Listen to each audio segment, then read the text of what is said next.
नमस्कार, स्वागत है आपका। आप देख रहे हैं हमारी खास पेशकश लीगल हेल्पलाइन और मैं हूं आपके साथ अनंत। इस देश का लोकतंत्र इस देश की खूबसूरती का एक अभिन्न अंग है, जहां जनता के लिए, जनता द्वारा शासन के एक सूत्र पर चलते हुए हर एक नागरिक को समानता के साथ स्वेच्छा से जीने का अधिकार दिया जाता है। लोकतंत्र की आत्मा संविधान को कहा जाना गलत नहीं होगा और इसी संविधान का प्रियम्बल यानी संविधान की प्रस्तावना भी समाज के हर व्यक्ति के लिए समता और न्याय की बात करती है। कानून हर समस्या के सही प्रारूप में समाधान के लिए मौजूद है, लेकिन सही जानकारी ना होने या कानूनी पेचीदगियों के चलते समाज का एक बड़ा हिस्सा सही समय पर न्याय हासिल करने में असमर्थ महसूस करता है।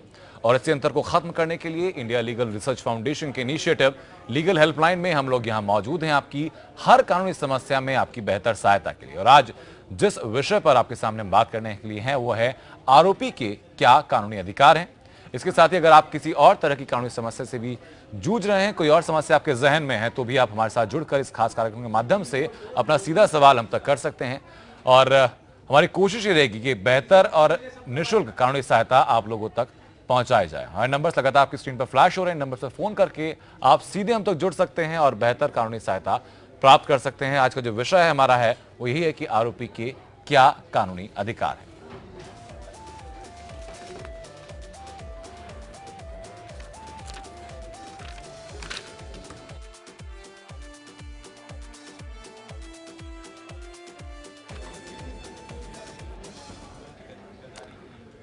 और दो खास मेहमान हम तो जुड़ चुके हैं। नोएडा स्टूडियो से हमारे साथ हैं सुप्रीम कोर्ट अधिवक्ता शम्स रवीश रेन और दीपक श्रीवास्तव हमारे साथ हैं पूर्व जज लखनऊ स्टूडियो से। बहुत बहुत स्वागत है आप दोनों लोगों का। शम्स, शुरुआत में आप ही से करूंगा कि जब आरोपी के अधिकार की हम लोग बात करते हैं तो सुनने में पहली दफा बहुत अजीब लगता है, लेकिन कानून के हिसाब से क्या क्या प्रस्तावित अधिकार दिए गए हैं, मुख्य रूप से क्या चीजें लोगों को पता होनी चाहिए?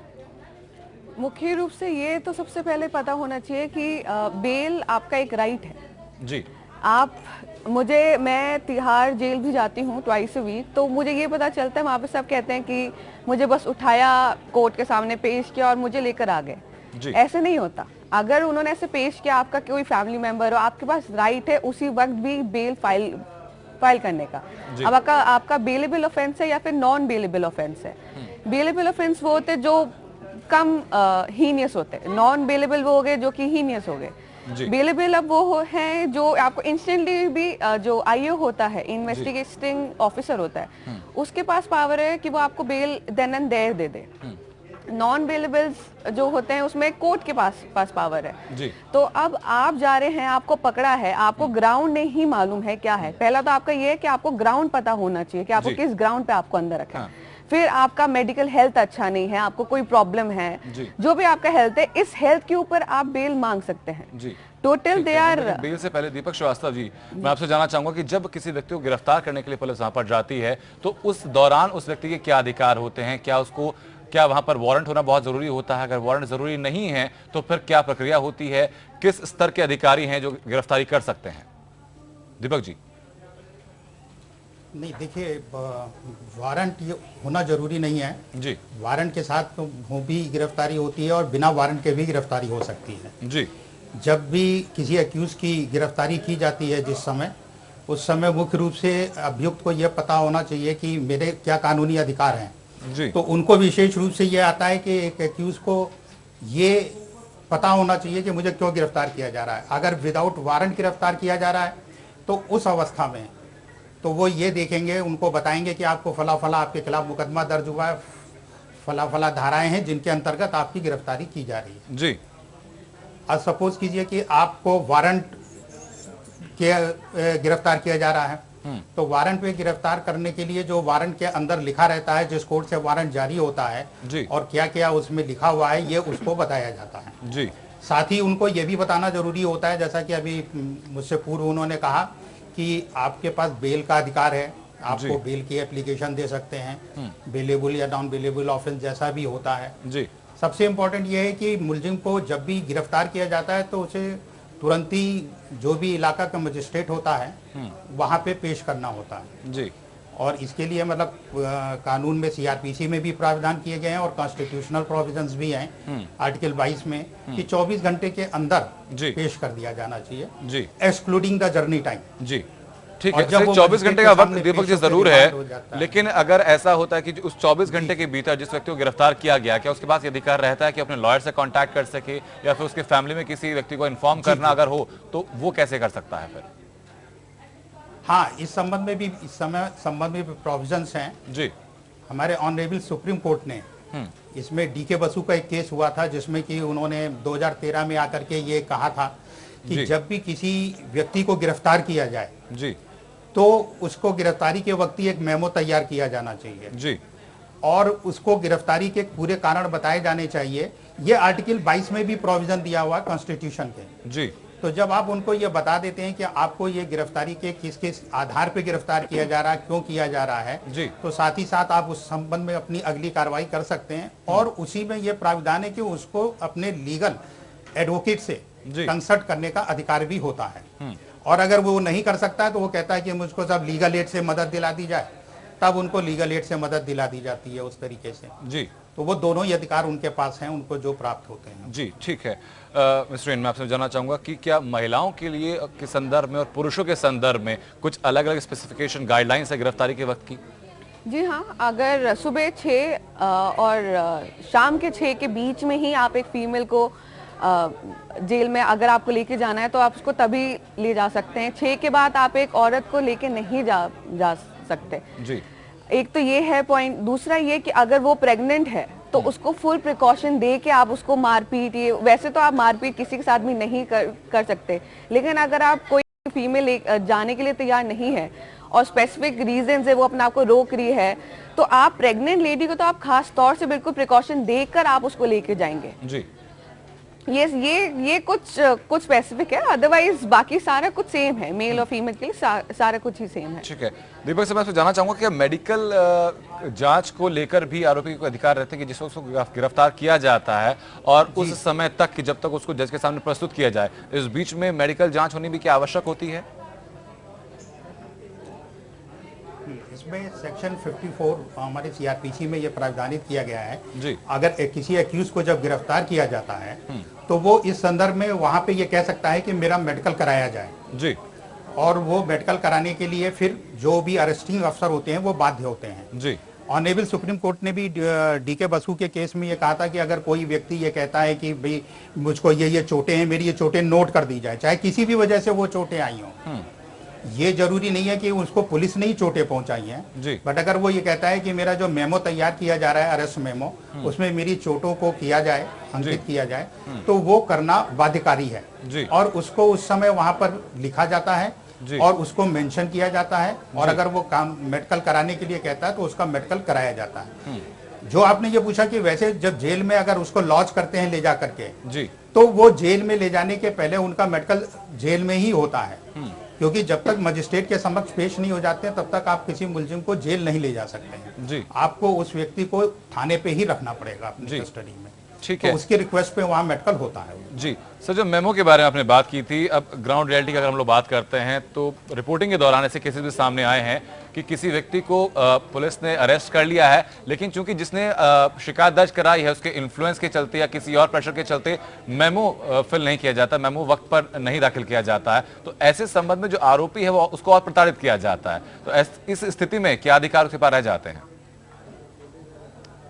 नहीं, ऐसा वैसे आज की तारीख में मैं आपको बता दूं कभी भी नहीं होता है जी, कि मेमो पुलिस तैयार ना करे। जब भी अरेस्ट करते हैं तो वो मेमो तैयार करते हैं, और जो मैं बार बार आपको ऑनरेबल सुप्रीम कोर्ट का डीके बसु का केस कह रहा हूं, उसमें बिल्कुल ये प्रावधान कर दिया गया। उसमें ऑनरेबल सुप्रीम कोर्ट ने कहा कि जब उसका मेमो तैयार किया जाए तो उसके किसी रिलेटिव के जी, या अगर कोई रिलेटिव ना मिले तो लोकल कोई जो भी सम्मानित व्यक्ति हो उसके ऊपर हस्ताक्षर कराए जाए, उसके प्रेजेंस में मेमो तैयार किया जाए जी, और मेमो तैयार किया जाता है जी। अब और मेमो तैयार करने के बाद ये नहीं कि पुलिस अपने पास रखती है जी, उसको वो संबंधित मजिस्ट्रेट को जो पूरी फाइल तैयार करते हैं केस डायरी के साथ लगा करके भेजना भी होता है उसको, वो जाता है उसके संग अरेस्ट मेमो बनता है।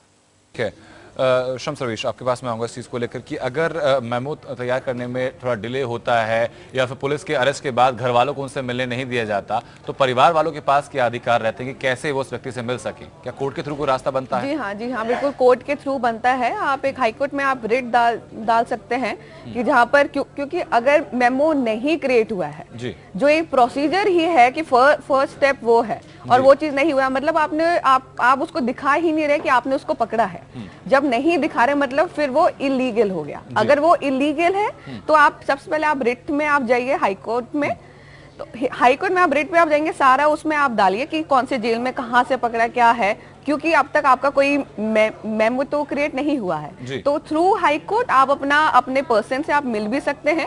और इनके सपोज क्योंकि कई बार मैटर्स में ऐसा होता है कि पकड़ लिया है, 1-2 दिन उसको रखते हैं और अल्टीमेटली किसी 1-2 दिन के बाद, क्योंकि कुछ मैटर्स हमारे पास ऐसे आए हैं कि 2 दिन के बाद क्राइम हुआ है, मुझे 2 दिन पहले ही पकड़ लिया और फिर 2 दिन के बाद जो क्राइम हुआ उसके अंदर मेरा नाम डाल दिया कि भाई इसने वाला भी केस किया और वो वाला भी, एक जो पहले किया था वाला है। तो ऐसे में आप जब रिट फॉर्मेट में आप जाते हैं तो उससे ये हो जाता है कि आपका एक बेस क्रिएट हो जाता है कि भाई जो एक प्रीवियस केस में अगर मेरा कोई नाम डाला है, उसके अलावा मैं और कोई केस में मेरा नाम नहीं है, मैंने वो क्राइम नहीं किया है। तो इसलिए एक हाईकोर्ट में आप जाइए, रिट फॉर्मेट में आप जाइए। रिट में आपका writ is such a vast power जो आपको कॉन्स्टिट्यूशन ने दिया है, जहां पर हेबियस कॉर्पस की आप यहाँ पर बात कर रहे हैं क्या? जी हाँ, मैं हेबियस कॉर्पस रिट की उसमें से कह रही हूँ कि ऐसा आप दायर अगर आप करते हैं तो आपको सारा कुछ इन्फॉर्मेशन वहीं से मिल जाएगा। आपको अपने पर्सन से, जो आपके जानकार हैं, फैमिली मेंबर है, उनसे भी आपका मिलना वहीं से ही हो जाएगा। हाँ, ठीक है। दीपक श्रीवास्तव जी, आपके पास मैं आता हूँ कि अगर रॉन्गफुल डिटेंशन या रॉन्गफुल अरेस्ट कभी होता है किसी व्यक्ति का, तो ऐसी परिस्थिति में व्यक्ति क्या कर सकता है फिर?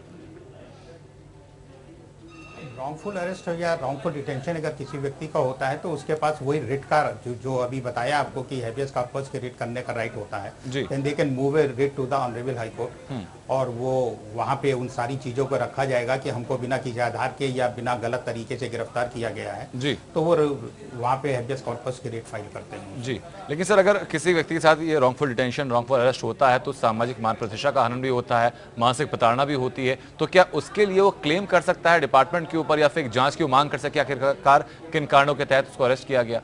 क्या ऐसा कोई प्रोविजन है?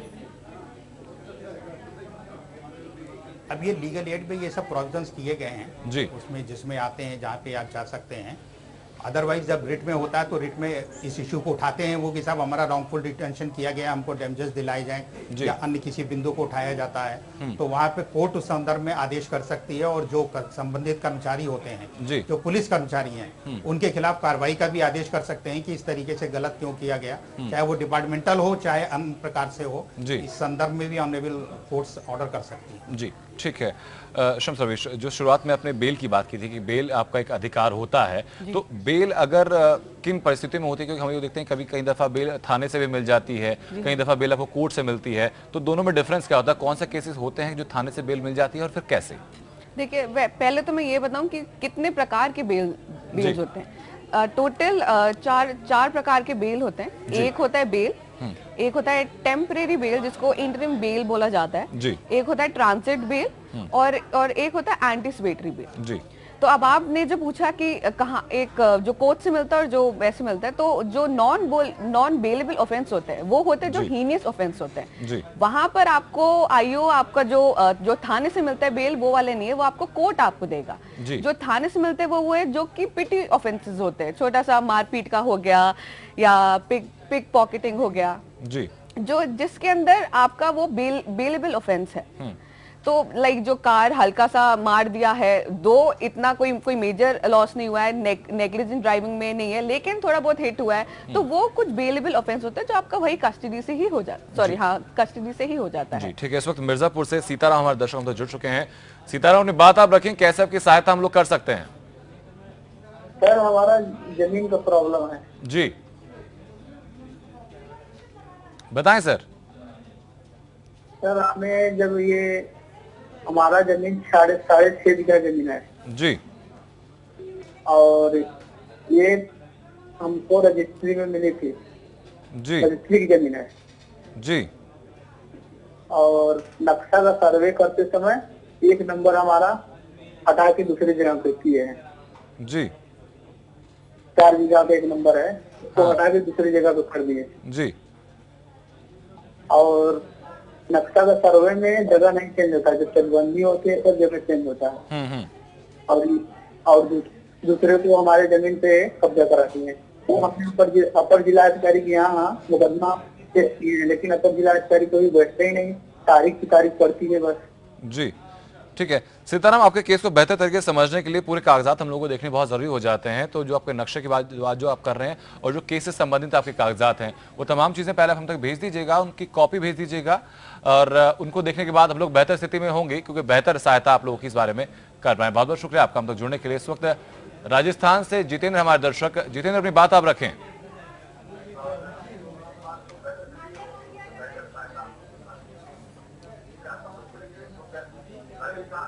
जितेंद्र, अपनी टीवी की वॉल्यूम पहले आप बंद कर लें ताकि बेहतर तरीके से आपकी आवाज हम लोग सुन पाएं। हेलो जी जी सर, मेरा भी जमीनी मामले का एक केस है जी। तो सर इसमें कि एक्चुअली मैं जब 13 महीने का था तब मेरा मदर का तलाक हो गया था जी। तो मेरी कस्टडी माँ को थी। अभी मैं सर 26 ईयर ओल्ड हूँ और मेरी मदर ने दावा किया मुझे घर से बाहर निकालने का जी। तो सर इसमें जैसे कि मेरी मदर माइनस ओनर भी है, उनके मैं इनकम सोर्स में कुछ रोड़ा पैसा नहीं कर रहा हूँ, फिर भी मदर ने दावा किया कि साहब बच्चे को घर से बेघर करने का। ठीक है दीपक जी, आपके पास मैं आता हूँ चीजों को लेकर कि जो स्थिति उन्होंने रखी है इस वक्त। प्लीज जरा इनकी प्रॉब्लम रिपीट कर दीजिएगा। जी वही मैं सर बता रहा हूँ कि जब 13 महीने के थे, इनके मुताबिक इनके जो पेरेंट्स थे वो उनका डाइवोर्स हो गया था, इनकी कस्टडी इनकी माँ के पास थी। अब इनकी उम्र 26 साल हो चुकी है, लेकिन कुछ कारणों से इनकी जो मदर है उनको डिसोन कर रही हैं। तो क्या इनके पास कोई अधिकार रहता है किसी भी प्रॉपर्टी में, किसी शेयर का? हाँ, सिविल कोर्ट में सूट फाइल कर सकते हैं अगर प्रॉपर्टी इनके फादर के नाम की होगी या मदर के नाम की। पहले तो ये नहीं पता चल रहा है प्रॉपर्टी किसके नाम है। प्रॉपर्टी इनके मदर के नाम की है। पूरी प्रॉपर्टी मदर, हाँ तो अगर मदर के नाम की है तो she is the sole owner, फिर तो वो अकेली अगर मालिक होंगी तो उनका राइट होगा, उनके मरने के बाद ही इनका कोई राइट बनेगा जी। तब तो इनका कोई राइट नहीं होगा। ठीक है, फिलहाल इनका कोई इस बारे में राइट नहीं है। चलिए ठीक है, उम्मीद करता हूँ सर कि बेहतर जानकारी आपको इस बारे में मिली है। अगर इनके मदर के नाम में प्रॉपर्टी है। जी ठीक है सर। शम्स, मैं आपसे जानना चाहूंगा कि जो आपने बात की थी थाने से बेल हम लोग करा लेते हैं, लेकिन तो उसमें क्या क्या डॉक्यूमेंट्स की जरूरत पड़ती है और उनमें गवाहों की जरूरत भी पड़ती है, तो कौन लोग गवाह बन सकते हैं उस चीज के लिए? उसके अंदर डॉक्यूमेंट्स, उसके अंदर जो बेलेबल अमाउंट उसके अंदर दिया जाएगा, आईओ आपको कहते हैं कि सो एंड सो अमाउंट, एक सर्टेन अमाउंट है वो आपको देना होता है एज बेल बॉन्ड अमाउंट। अगर वो नहीं है तो आपकी आरसी की कॉपी, कोई आपका स्कूटर या आपकी गाड़ी हो उसकी कॉपी देनी होती है। और आपका कोई भी जो पर्सन, जो अक्यूज पर्सन है जिसको कस्टडी में रखा गया है, उनके या तो फैमिली मेंबर हो या उनके बिल्कुल क्लोज फ्रेंड्स में हो जी, जो उनकी रिस्पॉन्सिबिलिटी लेंगे। कोई राह चलता हुआ उठ के आ जाए बोले कि मैं इनके बिहाफ पे ये मैं बेल बॉन्ड भरता हूँ, ऐसे नहीं हो सकता। आपका बिल्कुल क्लोज लिंक हो कि ताकि कल ये बेल बॉन्ड इसलिए भरा जाता है कि कल को इनकेस वो अक्यूज पर्सन भाग जाए तो आप सबसे पहले पुलिस उस बेल बॉन्ड जिसने फिल किया है उसके पास जाके पूछते हैं कि आपने जिसके लिए फिल किया है वो वाला पर्सन कहाँ है। पूरी इंक्वायरी उनके पास से होती है और फिर जब पता चलता है कि उस अक्यूज पर्सन के कुछ मालूम नहीं है कि वो कहाँ पर गया है, क्या कहाँ पर नहीं गया है, तो फिर वो जिसने बेल बॉन्ड फिल किया है फिर वो पर्सन को कस्टडी में लिया जाता है। तो बेल बॉन्ड जो पर्सन भरता है, that person is a very बहुत ही ज्यादा इंपॉर्टेंट पर्सन है क्योंकि उसको उस पर्सन के बारे में पूरी उसकी हिस्ट्री की क्या है, इन एंड आउट्स कौन है, उसकी फैमिली मेंबर्स कौन है, तो वो सब चीजें उसको पता रहे कि कल को police A to Z inquiry ढंग से कर पाए। हाँ, ठीक है। जो हम लोग बात की थी कि जो मेडिकल सुविधाएं होती हैं उनका भी अधिकार रहता है। तो जहां तक मेरी जानकारी कि जब तक अदालत के द्वारा किसी को दोषी करार ना दिया जाए वो आरोपी की कैटेगरी में ही रहता है। किसी को अगर कोई इन्वेस्टिगेशन के दौरान कोई जेल में है, केस पेंडिंग का चल रहा है, तो उस दौरान अगर किसी के साथ कोई मेडिकल इमरजेंसी होती है तब वो क्या कर सकता है। कई दफा हम लोग ये देखते हैं कि भाई जेल में खाने की जो क्वालिटी होती है वो सही नहीं मिलती, तो क्या उसको लेकर भी शिकायत करने का अधिकार उन लोगों को रहता है? जी हाँ बिल्कुल। इनफैक्ट अभी रिसेंटली ही तिहाड़ जेल के कुछ इनमेट्स ने एक रिट फाइल किया है। तो इनकेस आपका जेल के अंदर का बिहेवियर अच्छा नहीं है, एटमॉस्फेयर अच्छा नहीं है, खाना नहीं अच्छा दिया जा रहा है और एक जो रूम है जिसमें आपको रखा है जो कायदे से, जो अकॉर्डिंग टू रूल्स भी 2 होने चाहिए, 3 होने चाहिए, कि वो इतना भर दिया कि आप लोगों को रहने में ही प्रॉब्लम हो रही है, तो आप एक रिट फॉर्मेट में हर जेल में पूरे इंडिया इंडिया के हर जेल में लीगल एड सेल दिया हुआ है। गवर्नमेंट ने वहां पर बकायदा लीगल एड के काउंसिल्स जाते हैं जेल में, तो वो चीज उन्होंने इतना अच्छा एक फैसिलिटी दिया है, तो आप वाया लीगल एड भी आप डाल सकते हैं। अगर लीगल एड नहीं कोई प्राइवेट काउंसिल एंगेज करना चाहते हैं तो उसके थ्रू आप हाईकोर्ट में रिट डाल सकते हैं कि जेल में ये प्रॉब्लम है। ठीक है। सेकेंडली, जो आप मेडिकल के ऊपर से आप कह रहे हैं, मेडिकल अगर कोई प्रॉब्लम जेल में आ गई है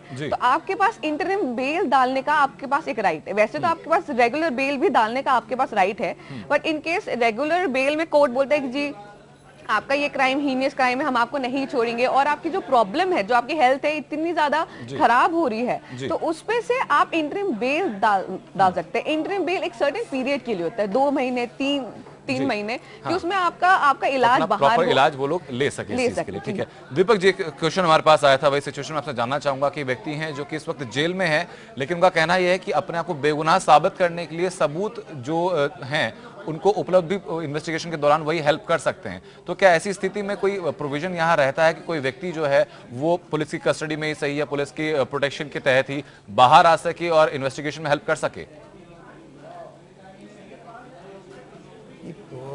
देखिए, अगर कोई एक्यूज जब अरेस्ट रहता है जी, तो उस समय तो वो अरेस्ट है तो वो कोर्ट के ऑर्डर से अरेस्ट रहता है जी, वो ऑर्डर पे ही वो जेल में जाता है।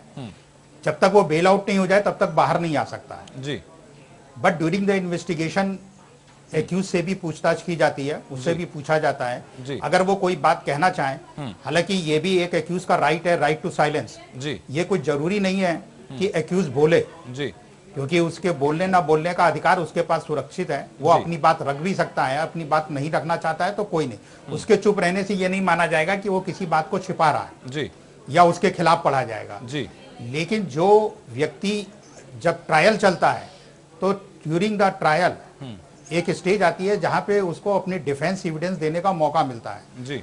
अगर ड्यूरिंग द इन्वेस्टिगेशन उसके वो कागजात नहीं आ रहे हैं या उसकी वो बातें नहीं ली जा रही हैं तो वो ड्यूरिंग द ट्रायल उन बातों को रख सकता है और वो वहां पे आ सकती हैं, उसके सामने रखी जाएंगी जी। बेल में भी वो उन बिंदुओं को उठा सकता है और बेल में भी उन पेपर्स को दिखा सकता है। अगर कोर्ट चाहेगी तो कंसीडर करेगी कि कोर्ट को रेलिवेंट लगेंगे तो उस ग्राउंड पे वो उसको देख के बेल दे भी सकते हैं जी, और नहीं तो ड्यूरिंग द ट्रायल फिर जब डिफेंस एविडेंस में आएगा तब वो उसको पेश करेगा। मैं इस पे बोलूंगी जी, मैं इस पे ये चीज कहूंगी कि एक ये तो जो इन्होंने बोला बिल्कुल ठीक है, एक दूसरा क्योंकि कहीं टाइम पे होता है कि मैं अकेला हूँ, मेरे साथ कोई रिश्तेदार नहीं है, कोई भी नहीं है, और मैं हूँ जेल में, मेरे सर्टेन डॉक्यूमेंट्स है, जो भी एविडेंस है वो कहीं और है, तो मैं एक एप्लीकेशन जहाँ पर मेरा ट्रायल चल रहा है, मैं वहीं पर एक कस्टडी पेरोल के लिए एप्लीकेशन डालूं कि कोर्ट को मैं बोलूं कि मुझे कस्टडी में मेरे साथ एक कोई कांस्टेबल होगा मेरे साथ, कस्टडी में ही मुझे लेके जाया जाए, सो एंड सो जो मेरा डेस्टिनेशन है वहां पर लेके जाया जाए, वहां पर जो भी डॉक्यूमेंट्स उसको उठाने हैं, जो भी पर्सन से उसको पूरा पूछताछ करनी है, उसके लिए he can file an application for a custody payroll। ठीक है सर, बहुत बहुत शुक्रिया दीपक श्रीवास्तव जी आपका, और शब्द सर्विशन आपका भी बेहतर जानकारी का हमें दर्शकों को देने के लिए और बेहतर सहायता लोगों की करने के लिए। और लीगल हेल्पलाइन में फिलहाल सिर्फ इतना ही, लेकिन मोटिव हमारा यही है लीगल हेल्पलाइन का कि समाज के हर व्यक्ति को हर तरीके से समान रूप से सही वक्त पर न्याय मिले, और इस बारे में कोई दिक्कत अगर आपके सामने आती है तो हम आपके साथ यहाँ पर मौजूद हैं लीगल हेल्पलाइन में आपके लिए हर संभव कानूनी सहायता के लिए। नमस्कार।